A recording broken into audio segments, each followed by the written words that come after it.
మీనాక్షి నటరాజన్తో మంత్రులు భేటీ అయ్యారటనే. నియోజకవర్గాల్లో సర్ ప్రక్రియ సాగుతున్న తీరుపై చర్చట. తుంగతుర్తిలో ఈశ్వరమ్మ వర్సెస్ జక్కిడి పంచాయతీపై ఆరా అంట. నామినేటెడ్ పోస్టులు, పార్టీ అంతర్గత పరిణామాలపై పిసిసి చీఫ్తో ప్రత్యేక సమావేశమట. 3 రోజుల పాటు కొనసాగిన ఇన్ఛార్జ్ సమీక్షట. మంత్రులు సపరేట్గా భేటీ అయ్యారా? మరి ఏం చర్చలు పెట్టారు సపరేట్గా భేటీ అయ్యి? సో హైదరాబాద్లోని ఎమ్మెల్యే క్వార్టర్స్ వేదిక కాంగ్రెస్ పార్టీలో రాజకీయ సందడి నెలకొన్నది. రాష్ట్ర వ్యవహారాల ఇన్ఛార్జ్ మీనాక్షి నటరాజన్ 3 రోజుల పాటు నియోజకవర్గాల సమీక్షా సమావేశం నిర్వహించింది. సర్ ప్రక్రియ తీరు, నియోజకవర్గాల్లో పార్టీ పరిస్థితిని తెలుసుకున్నారట. తుమ్మల నాగేశ్వరరావు, జూపల్లి, సో ఎవరెవరైతే నెంబర్ 2లు నెంబర్ 3లో వాళ్ళందరితో చర్చలు పెట్టినట. చర్చలు పెట్టి ఇట్లా మన పరిస్థితికి ఇట్లుంది, మరి ఏం సంగతి, ఎట్లా ప్రజల్ని మోసం చేద్దాం మనం అని చెప్పేసి అనుకురా. ఒక్కటైతే నాకు నచ్చింది, ఇది ఈశ్వరమ్మ గారి ఇష్యూ పైన మాట్లాడే ప్రయత్నం చేసినట్టు దాన్ని స్వాగతిస్తున్నాను నేను బరాబర్గా. ఎందుకంటే రాష్ట్రం మొత్తం సంచలనం సృష్టించిన ఆ వార్త. ఒక బీసీ బిడ్డ పైన అనుచిత వ్యాఖ్యలు చేసిరు. ఇప్పటికీ వానికంటే గణమేలు ఇచ్చినట్టు అదొక్కటైతే నాకు డీప్లో ఎత్తాను దాకా నుంచి.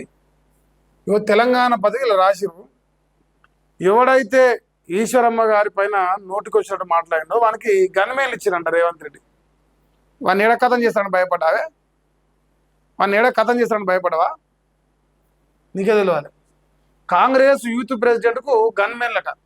జక్కిడి శివచరణ్ రెడ్డికి 1+1 పిఎస్ఓల కేటాయింపు, మల్కాజ్గిరి హెడ్ క్వార్టర్స్ నుండి కేటాయించడం. ఇటీవల బీసీలపై నోటికి వచ్చినట్టు బూతులు మాట్లాడిండు. వైరల్గా మారిన శివచరణ్ రెడ్డి ఆడియో. పిసిసి సైతం ఆయనకు షోకాజ్ నోటీసులు ఇచ్చింది. నోటీసులు ఇచ్చిర్రా ఇంకా వేరేది ఏమైనా చేసిరా పక్కన పెడితే, వీనికి గణమేలు ఎందుకు ఇచ్చారని మాకు అర్థం కాలే. మరి ఏందా అని అమ్మ మీరు ఈశ్వరమ్మ గారికి ఇచ్చిరా గన్మేళ్ళు? ఈశ్వరమ్మకి ఇచ్చిరా గన్మేళ్ళు? అంటే రెడ్డి గారికి ఏమైనా ఆపద వస్తుందనే భయంతో ఇచ్చిరా? ఎందుకు వస్తుంది? నోరు మంచి అయితే ఊరు మంచి అవుతుంది. మన నోరు మంచి ఊరు ఎట్లా మంచి అవుతుంది? నోటికి వచ్చినట్టు బీసీ బిడ్డ పైన ఎంత మాట వస్తే అంత మాట మాట్లాడంగా అప్పుడు మాత్రం మంచోడే. మేము దాన్ని ప్రతిఘటిస్తే, మేము దాన్ని ఖండిస్తే మాత్రం ఆయన ఇప్పుడు గనిమేలు కావాల్సి వచ్చినది పికుడు మునగాడని. అందుకే నా రేవంత్ రెడ్డి బొమ్మేశ్వరు.